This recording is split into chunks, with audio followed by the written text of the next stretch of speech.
கருணா சிந்தும் ஞானதம் சாந்தரூபிணம் ஸ்ரீ சந்திரசேகர குரும் பிரணமாமி முதாங்ககம். கலியுக தெய்வம் காஞ்சி மகான் மகா பெரிவா நடத்தி கொண்டிருக்கும் பலவித அற்புதங்கள் அனுபவங்கள், அவருடைய மகாபெரிவாளோட பக்தர்களுக்கு ஏற்பட்ட அனுபவங்களை ஒவ்வொன்றா நம்ம பார்க்கணும். சில நாள் சின்ன சம்பவமாக இருக்குது, சில நாள் பெரிய சம்பவமாக இருக்குது. அதை குறைக்க முடியலை, என்ன குறைச்சாலுமே அது பெருசாகவே வந்துடுது. அந்த மாதிரி தான் இன்றைக்கி ஒரு சம்பவம். இதுக்கு தலைப்பு வந்து இயக்குபவர் அவர் தானே. நம்ம எல்லோரும் நினச்சிக்கிறோம் நம்மளை இயக்கிறது நம்ம தான் அப்படின்னு. யாரோ ஒரு ஆள் எங்கேயோ உட்காந்துட்டு இயக்கின்னு இருக்காரு. எங்கேயோ சதாரில் இருக்க பெரியவா காவிரி கரையோரம் இருக்கக்கூடிய ஒரு குக்கிராமம் களத்தூர்னு இருக்க ஒரு கிராமத்தில் இருக்கக்கூடிய ஒரு குடும்பத்தை எப்படி இயக்குறார், அது ரொம்ப அற்புதமாக இருக்கும். நிறைய பேர் ஒரு சினிமாவை எடுக்கிறேன்னு சொல்லிட்டு ஒரு 10 பேர் உட்காந்து டிஸ்கஸ் பண்ணி ஒவ்வொருத்தரும் ஒவ்வொரு ஐடியா கொடுப்பா. அதை பண்ணி கடைசியில் அதை கெட்டு குட்டிச்சுவராகிடும் அந்த கதை. இவர் வந்து ஏதோ ஒரு இடத்துல உட்காந்துட்டுருக்காரு. ஏன்னா அவர் தான் அது எல்லாத்தையுமே இயக்கிறதுனால அதை சரியாக போய் அது என்னவோ அந்த ரிசல்ட்டு கரெக்டாக கிடச்சிரும். அதுதான் தெரியாது, வெளியில் காமிச்சிக்க மாட்டார். அது எப்படி அந்தந்த சமயத்தில் வருதுன்றது இப்போ பார்ப்போம். அந்த களத்தூர் கிராமத்தில் ஒரு சின்ன கோவில் இருக்குது, துர்கா பரமேஸ்வரி கோவில். அந்த அம்பாளி சின்ன துர்கையாக இருப்பாள். அவருடைய தர்மகர்த்தா. அவர் வந்து அவருக்கு ஒரு குடும்பம், அவருக்கு வந்து ஒரு மனைவி, 3 பெண் குழந்தைகள், 5 பிள்ளை குழந்தைகள், 5 மொத்தம் 8 பேர் அந்த குழந்தைகள் வாழ்க்கு. அவர் வந்து இருக்கிற இதை வச்சுட்டு அவர் கொஞ்சம் அந்த குடும்பம் நல்லா தான் போயின்னு இருக்கு. அவர் வந்து அந்த நவராத்திரி பூஜைகள்லாம் ரொம்ப நல்லா நடக்கும். அதை கோவிலில் நடக்கிறதோடு சேர்ந்து பக்கத்துலேயே வீடு. ஸோ அதனால் வீட்டிலும் கோவிலையும் ரொம்ப நல்லான விசேஷங்கள் எதையுமே விட்டு கொடுக்க மாட்டார். வீட்லேயும் ரொம்ப நல்லா இது பண்ணி தினமும் அலங்காரம், எல்லாருக்கும் நைவேத்தியம் பண்ணி எல்லாருக்குமே எந்தெந்த பக்கத்தில் இருக்க கிராமத்துலேருந்துலாம் வந்து சாப்பிட்டுட்டு போவாள். என்ன ஆனாலும் பரவாயில்லன்ட்டு இருக்கிற சொத்தில் எல்லாத்தையும் எடுத்து கொடுத்து இதை பண்ணியிருந்தார். அது ஒரு பெரிய விசேஷமாக ஒரு பூஜை புனஸ்காரங்கள் விடாமல் நடக்கும் துர்கைக்கு. இப்படி ஒரு குடும்பம். பெரியவாளுக்கும் இதுக்கும் நேரடியாக இங்கே சம்மந்தமே கிடையாது, ஆனால் சம்மந்தம் ஏற்பட்டுரும். இப்போ வந்து இந்த ஒரு சமயத்தில் என்ன எடுத்துன்னா, அவர் திடீர்னு அந்த தர்மகர்த்தா இறந்து போயிட்டார். அதனால் இப்போ குடும்ப சுமையெல்லாம் நம்ம மனைவி மேலே விழுந்துருது. 3 பெண்களையும் எப்படியோ கல்யாணம் பண்ணி இருக்கிற இதாக இருக்கிற பித்தளை பாத்திரம், ஏன்னா பாத்திரங்கள்லாம் இருக்கோ அது வெள்ளி நகை அதெல்லாம் ஒரு இடத்துல விற்று கடன் வாங்கி அப்படி 3 பெண்களுக்கும் எல்லாம் சீர்சனத்தையெல்லாம் பண்ணி கல்யாணம் நல்லபடியாக பண்ணி கொடுத்துட்றா. 5 பிள்ளைகளில் 4 பிள்ளைகளுக்கு படிக்க வச்சு அவள் வேலையை தேடின்னு அவள் எங்கெங்கேயோ. ஆனால் இப்போ முதல் பையன் கிளம்பி போகும்போது இவன் நினைக்கிறான், அந்த பையன் கனவுல தான் வராமல் இருக்குது, நான் உன்னை காப்பாற்றுறேன், இனிமேல் நானே இருக்கேன். ஆனால் அந்த கனவு எல்லாம் போய் பெரியவாக்கிட்டேருந்து வர கனவு தான் மெய். எல்லா பசங்களுமே, அந்த 4 பசங்களுமே அவள் படித்தோடனே அவள் வேலையை பார்த்துன்னு போயிட்டா. எல்லோரும் குடும்பத்தை அப்படி அங்கே அம்மாவை தூக்கி போட்டுட்டு அவள் போயிட்டா. அம்மாவே மறந்தாச்சு. இந்த கடைசி கடைக்குட்டி தான் ரமணின்ற பையன். அவன் மொத்தம்தான் அம்மா கூட இருக்கான். ரொம்ப வறுமை, எக்கச்சக்கமாக கடன் வாங்கி 80,000 ரூபாய்க்கு மேலே கடன் இருக்குது. தினமும் வந்து யாராவது அந்த கடன் கொடுத்தா வந்து வாயில் வந்தபடி திட்டிட்டு போவா. இது அந்த அந்த இவளுக்கு தேவைதானே. ரொம்ப அதெல்லாம் கேட்கறதுக்கு இந்த பையனுக்கு ரொம்ப அழுகையாக இருக்கும். அம்மா மடியில் உட்காந்து என்னம்மா நம்மளுக்கு இப்படி ஒரு ஆயிடுத்து தர்ம சங்கடம்னு அழுவான். அவன் அம்மா நம்மளுக்கு அம்பாள் இருக்காடா, பெரியவா மகா பெரியவா இருக்கா, நம்மளை கைவிட மாட்டா அப்படின்னு சொல்லி நம்பிக்கையாக சொல்லின்னு இருப்பாள். ஆனால் நவராத்திரி குழு நடத்துறதெல்லாம் நிறுத்திட்டாவான். நவராத்திரி பூஜை இதெல்லாம் நின்று போச்சு. ஏன்னா ஒன்றும் பண்ண முடியல, அது அப்படியே நின்று போயிடுது. அவளுக்கு தெரியாமையே பண்ணலான்னு தெரியாமே நின்றாச்சு, ஒன்றும் வழி கிடையாது. இப்போ வந்து கனவு வருது அந்த மாமிக்கு, அந்த தர்மகர்த்தாவோட வெண்டாட்டிக்கு வந்து கனவு வருது. வெடிய கர்த்தால மகாபெரிவா கேட்குற, என்ன நீ வந்து இப்படி பண்ணிட்டியே, அவன் போனதுக்கப்புறம் நீ அதெல்லாம் நின்று போச்சே, எல்லா இதுவும் நின்று போச்சு. அதுக்கப்புறம் அந்த நவராத்திரி குழு வைக்கிறது எல்லாம் மறந்துட்டியே, என்னையும் மறந்துட்டியே நீ அப்படின்னு பெரியவா கேட்குறா. அதெல்லாம் பண்ண ஆரம்பி அப்படின்னு சொல்லிட்டு உன் பையனை ரமணியை என்கிட்ட அனுப்பு அப்படின்னு சொல்லிட்டு போயிடுறாரு. அவ்வளோதான், கனவு போயிடுத்து. பையன் தூங்கிட்டு இருக்கான் பக்கத்தில். ரமணி எழுந்துடுறா. பெரியவா வந்து உன்னை வர சொல்கிறாடுறா, அவர் கூப்பிடுறாரு உன்னை. எவ்வளோ கனவை நம்ம தான் இன்றைக்கி நினச்சிட்டு இருக்கோம், அது சயின்ஸு இதெல்லாம் கனவெல்லாம் உண்மை கிடையாதுன்னு. பெரியவா கிட்டேருந்து வர கனவு அப்பட்டமான உண்மை. அவள் அவ்வளோ நம்பிக்கை, எழுந்துடுறா உடனே கிளம்பி நம்ம போனோம். அம்மா அவர் எங்கேயோ வடக்கு தேச பக்கம் எங்கேயோ இருக்கார் அப்படின்னு கேள்விப்பட்ட மாதிரி இருக்குமா, அங்கெல்லாம் நமக்கு போகிறதுக்கு பண வசதி கூட கிடையாது, ட்ரெயினில் ஏறுறதுக்கு ஒன்றுமே இல்லையே அப்படின்னு பையன் பதில் சொல்கிறான்.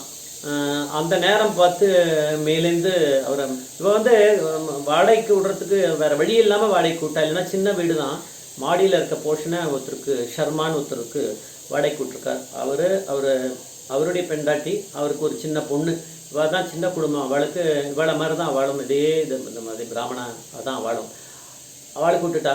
அவர் வந்து கீழே இறங்கி வர்றாரு. அம்மா நான் வந்து ஒரு விஷயம் சொல்லலான் இருக்கேன், இந்த மாதிரி 2 மாதம் நாங்கள் வந்து வடநாட்டுக்கு எல்லா க்ஷேத்திரங்களும் போயிட்டு வரலான் இருக்கோம், க்ஷேத்ராடனம். அதனால் வந்து நான் போகிறதுனால உனக்கு வாடகை கொடுக்காம போயிட முடியாது, அதெல்லாம் நான் இப்போ ஒன்றா மொத்தமாகவே கொடுத்துருந்தேன். இந்த வீட்டுக்கு வந்ததுலேருந்து எனக்கு இன்னும் நல்ல சுகுணமாக இருக்குது, எல்லாம் நல்லா தான் நடந்துட்டுருக்கு. அதனால் நான் உடனே அவளுக்கு அழுக வந்துடுறது. இவளுக்கு தர்மகர்த்தாவோட பெண்டாட்டிக்கு இந்த மாதிரி பெரியவா எவ்வளோ பெரிய நம்ம கருணை உள்ளவர் பாரு, இப்போ தான் எனக்கு கார்த்தால கனவுல வந்தது, இப்போ எனக்கு பணம் எங்கேருந்து கிடைக்கும்னு நினச்சேன், பையனை வந்து அனுப்ப வேண்டியிருக்கு, அவர் எங்கே இருக்காரோ அந்த இடத்துக்கு போகணும், பையன் போய் பார்த்துட்டு வரணும், பெரியவா வர சொல்லியிருக்காரு பையனை, இப்போ நீங்களே அந்த மாதிரி சொல்கிறீங்கன்னு. சரி எங்கே போகணுன்னு சொன்னால் பெரியவா இருக்க இடத்துக்கு தானே, கொஞ்சம் வரேன் அப்படின்னு சொல்லிட்டு மேலே மாடியில் சாம்புன்னு கூப்பிட்றாரு. இந்த சாம்புன்றவன் இறங்கி வரான்.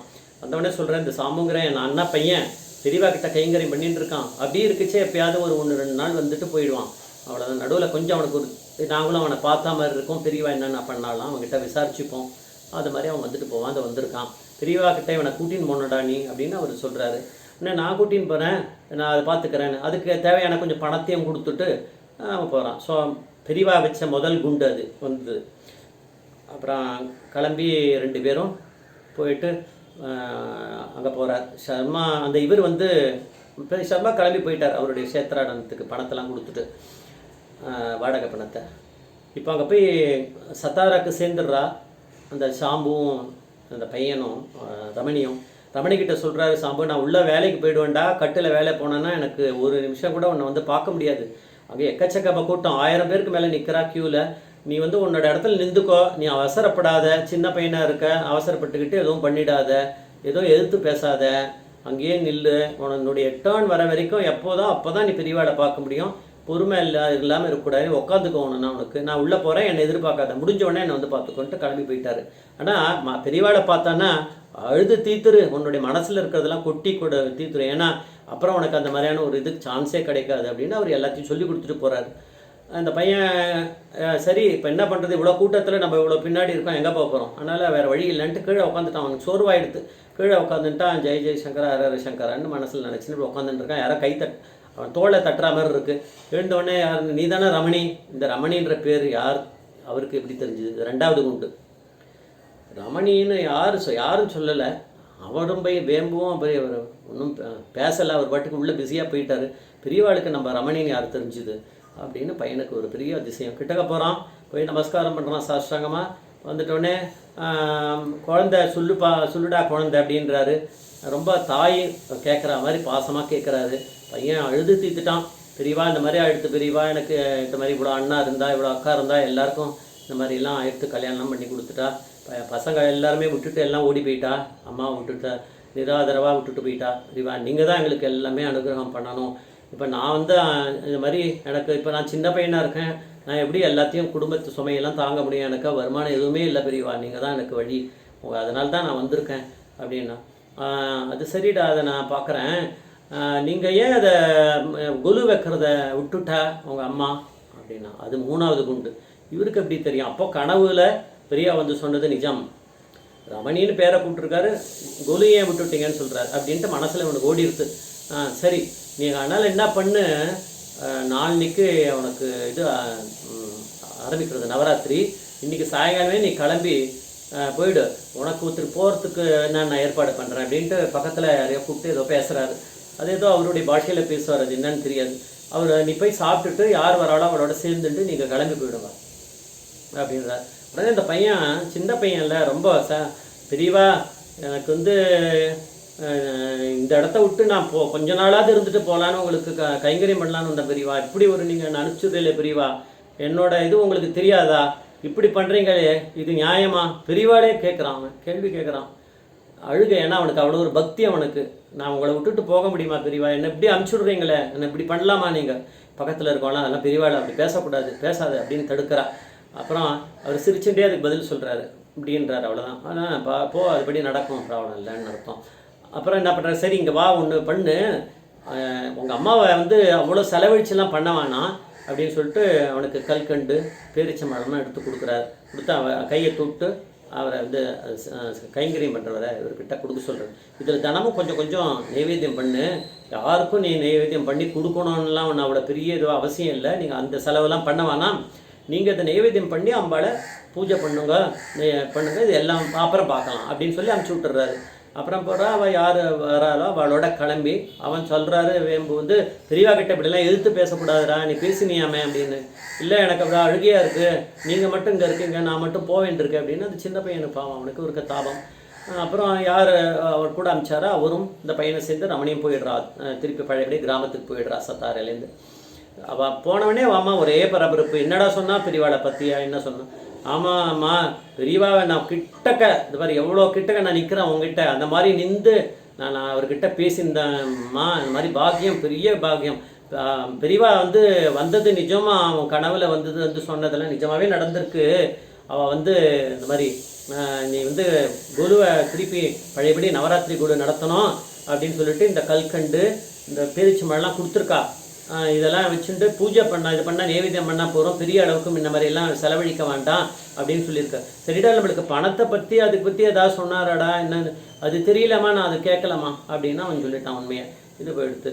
ஸோ இப்போ என்ன எடுத்துன்னா, குழுவுக்காக அந்த பொம்மைகள்லாம் மேலேருந்து இறக்கி வைக்கிறான்.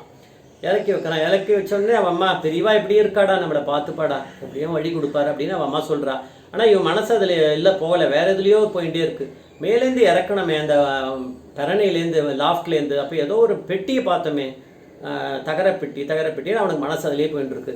அம்மா கொஞ்சம் இருமான்னு சொல்லிட்டு மேலே ஏறி அந்த தகரப்பெட்டியை எடுத்து அதை திறந்து பார்த்தா அந்த பட்டு துணி உள்ள வந்து அந்த சில இது வந்து வச்சுருக்கு, அதை எப்படி சொல்லுவோம், ஓலைச்சுவடுகள் ஒரு 4-5 இருக்குது, ஏதோ எழுதியிருக்கு, அதெல்லாம் பாஷை வழக்கு புரியல, ரொம்ப பழசாக இருக்குது. அதை பார்த்துட்டு உடனே, அம்மா இது வந்து பட்டு துணியில் பத்திரமா வச்சுருக்கா அப்பா, ஆனால் இதில் ஏதோ ஒரு பெரிய விஷயம் இருக்கணும்னு நான் நினைக்கிறேன், அதனால் அது வந்து இதில் ஏதோ விஷயம் இருக்குமா, பையனுக்கு தோண வைக்கிறது பெரியவா தானே, இது அடுத்த குண்டாயிடுத்து. உடனே போய் நான் கிளம்பி போய் நான் அதை சத்தாராவில் போய் பெரியவா கிட்ட அதை கேட்டுன்னு வந்துடுறேன் அப்படின்றான். கிளம்பும்போது அது யார் கிளம்பி வந்தாரோ அவர் ரிட்டர்ன் ஆகிறாரு அவரோட. ஆனால் பெரியவா அவளுக்கு பத்திரமா இவன் அனுப்பிச்சி விட்றாரு. திருப்பி அவன் கிளம்பி அங்கேயே போகாமல் இது போயின்னு இருக்கு. அந்த இடத்துல என்ன நடக்கிறது சத்தாரால அப்படின்னா, இது வந்து சினிமா சீன் மாதிரி நடந்துட்டுருக்கு. அங்கே வந்து ஒரு 60 வயசு மதிக்கத்தக்க ஒரு பெரிய ஒரு வேத விற்பனர் அவர் பேசின்னு இருக்கார். கூட 2-3 கொஞ்சம் பேர் தான் இருக்கார், சொல்பமான பேர். ஏதோ டிஸ்கஷன் போயின்னு இருக்கு. அந்த மனுஷர் சொல்லிட்டு இருக்காரு, பக்தர் வந்து பெரியவா மாபெரியவா இப்படி ஆகிடுத்து, எனக்கு வந்து அந்த ஓலைச்சுவடுகள்லாம் கிடைக்காம போயிடுது, அதை நான் எவ்வளோ ஊரில் அங்கங்கே நீ சரஸ்வதி மஹாலில் போய் செக் பண்ணியோ அங்கே கிடச்சதோ அப்படின்னு, ஏதோ ஒரு ஊரில் ஏதோ ஒரு இடம், அது என்னன்னு நம்மளுக்கு தெரியல, எல்லாம் பார்த்துட்டேன் பெரியவா, லட்சமாக செலவழிச்சிட்டேன் இதுக்காக, எல்லா இடத்தையும் சுற்றி பார்த்துட்டு வந்தது தான் மிச்சம், எனக்கு ஒன்றுமே அது கிடைக்கல, சுவடே தெரியல, அப்படி அடுத்தது கிடைக்கல பெரியவா, அது கிடைச்சதுனா தானே என்னோட இது என்ன நான் நினச்சிருக்கேன்னா அது பூர்த்தி ஆகும், அதில் தான் அந்த விஷயங்கள்லாம் எழுதி வச்சுருக்கு, அது கிடைக்கல, அது எங்கே தான் போச்சு எப்படி ஆச்சுன்னு தெரியல, இது யாருக்கு தெரியும், பரமேஸ்வரனான மகாபிரிவாளுக்கு தானே தெரியும். பேசிகிட்டே இருக்கும்போது ரமணி அங்கே வரான்.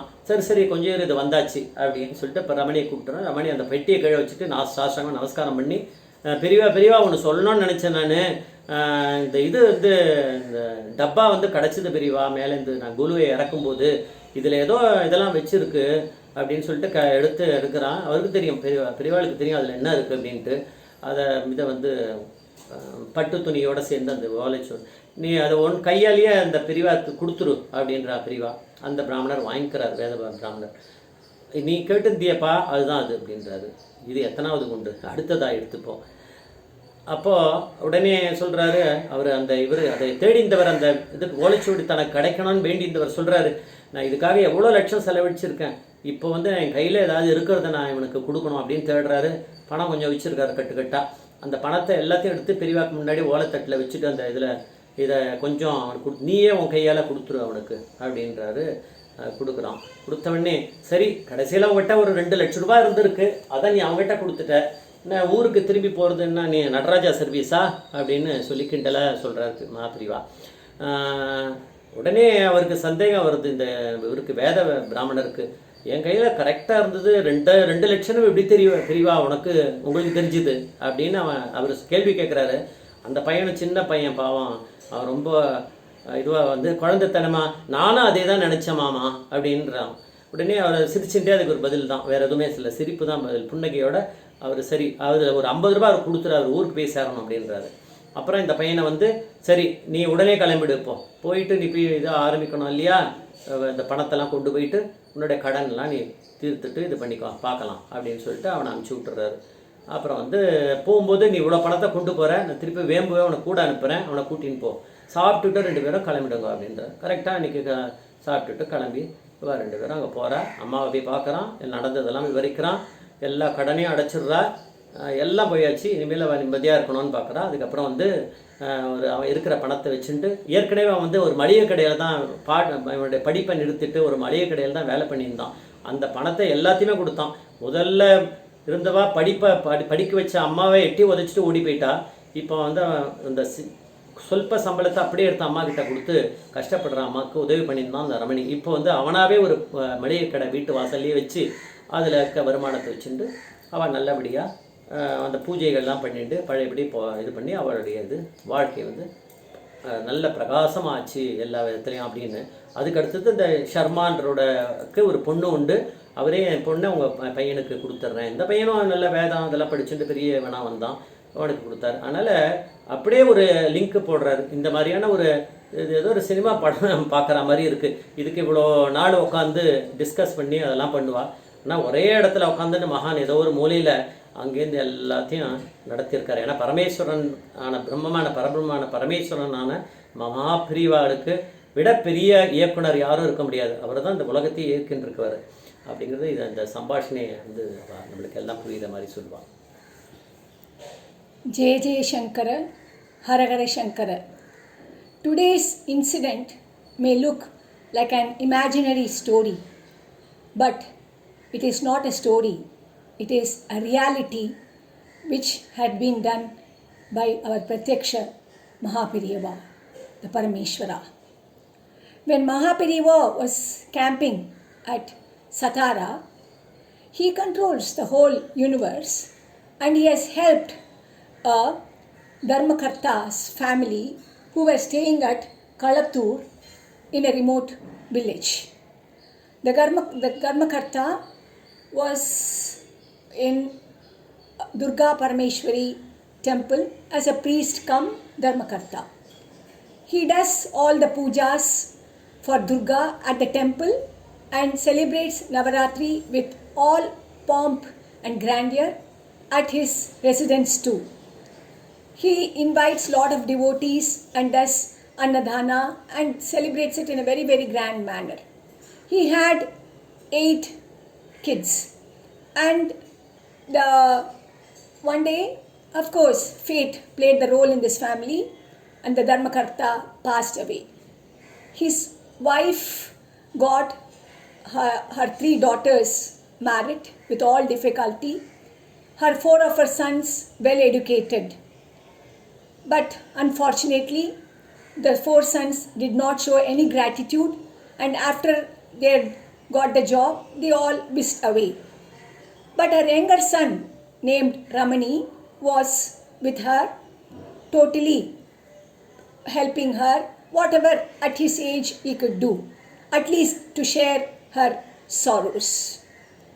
They had to rent the upper portion in their own house, as they didn't have any finance to run the family. And then, if at all they had to run the family, they had to sell the house for 80,000 rupees, and already they had borrowed lots for the marriage of the daughters and for the education of her sons. So this was just going on, and one fine morning Mahapiriva appeared in the dream of the wife of Dharmakarta and told her that why have you stopped celebrating the Navaratri, and you also send your son younger Ramani to me.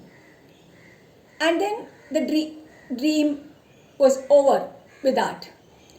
Maybe after a few hours, the tenant in the upper portion came down and told this lady that we are going to camp to North India, on a tour to North India, and so you can take the rent in advance for 2 months.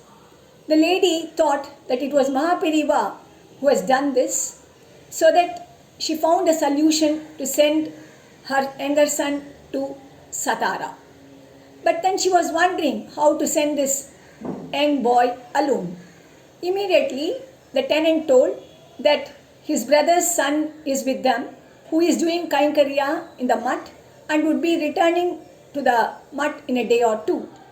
So the first problem of sending her son to Satara was solved by Mahaperiva. He had gone with a tenant's brother's son named Sambhu, and Sambhu had given him all the instructions as to how he should be with Mahaperiva, and that he had to wait in the queue, not take any advantage because he is a mutt employee, and to keep chanting the prayers and to break out all his feelings to Mahaperiva whenever it turn comes. He also said that he has got a lot of job in the mutt and left the boy in the queue and went off. When the boy's turn came, the boy Ramani narrated as to what all had happened in his family of getting the daughters married, and of course the borrowed amount they have and all those things to Mahaperiva. Then Mahaperiva asked him, is your mother celebrating Navaratri? So this boy thought, how could Mahaperiva relate it to this mother's dream? That was the first shock for him.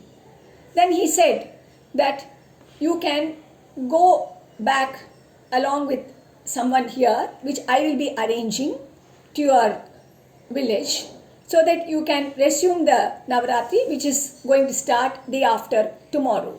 But being a young boy, he was reluctant, and he wanted to stay with Mahaperiva's camp for some more days. But Mahaperiva just smiled and asked him to carry on. Then he also found somebody, Mahaperiva also found him somebody to accompany Ramani, and he returned to the village. He then told his mom as to what had happened in Satara camp, and so they thought that they will have to celebrate the Navaratri. But before he could leave, Mahaperiva had also given him the prasad of some kalkandu and dates, as he knew that they had no money to conduct the Navaratri as of before, and he also told him that you can just do the puja and do Naivedya with these dates and kalkandu. So the puja can be resumed again. So having the kalkandu, dates, etc., and with a person from the mutt, he returned back to his village. He narrated to his mother as to what all happened and as to how Mahaperiva had told them to celebrate the Navaratri. They had taken out all the dolls from the loft. They were not celebrating, right? Because they didn't have any money, all the dolls were in the loft. So when the dolls were being cleared to get and made ready for the puja, the small boy saw a box in which there were some Palmyra scripts covered with a silk cloth. Then he thought, when it is kept so secured by his father, it should be something very precious, and he handed over the box to his mother and also told his mother that he would go back to Satara and tell Mahaperiva about this, as neither the mother nor the son had no knowledge about the Palmyra scripts. So the mother was celebrating the Navaratri here, and the boy returned back to Satara with the second time. When he reached Satara, to his astonishment, he found that some Vedic scholar was discussing with Mahaperiyava that he had to get some more scripts, and though he had searched it, spending lots of money, he couldn't get the relevant scripts to complete his project or something like that. Then Mahaperiyava said, just hold on for a minute, you will be answered. When he saw Ramani approaching Mahaperiyava, Mahaperiyava gave the Palmyra scripts to the Vedic scholar and asked him, were these scripts that you were asking for? The Vedic scholar was very happy. So shock after shock. Shock for the Vedic scholar, shock for Ramani that his Palmyra scripts were so useful. He was so happy that he gave all the money, whatever he had in a bundle, to Ramani. Mahaperiyava had not counted the rupee or anything, but told Ramani that you have an amount of 2 lakhs in that, and with that you can repay all the debts you have and have a happy life with this money. He then told the Vedic scholar that you have given all the money and you have not even taken the money to return back to your place. So he got 50 rupees or so from the small boy Ramani and handed over it to the Vedic scholar. So Mahaperiyava had solved the problem, had solved the thinking, or had brought happiness to the Vedic scholar and as well as to the family of Ramani. So how could all this happen? He is at Satara and the family is at Kalatur. Do you require any more proof that he is the Pratyaksha Parameshwara or Kamakshi who controls the whole universe? And why has all this award been paid to the Dharmakarta's family? It was because the Dharmakarta has been very truthful in his puja to Durga Parameshwari. So God is always with us, and that God is none other than Mahaperiyava. Jaya Jaya Shankar, Hara Hara Shankar. ஒரு சின்ன இது விளக்கம் சொல்லலான்னு இருக்கேன். அந்த ரமணியை கூட்டின்னு போனது மகாபெரிவா கூட கைங்கரியம் பண்ணது வந்து வேம்பு, அவர் பேர் சாம்பு இல்லை, அவர் சின்ன தவறு நடந்து மன்னிக்கணும். அதனால் இப்போ அதுலேருந்து ரமணியோடைய வாழ்க்கை படக இங்கே பரபிரமமாக இருக்கக்கூடிய மகாபிரிவா தான் இயக்கியிருக்கார்.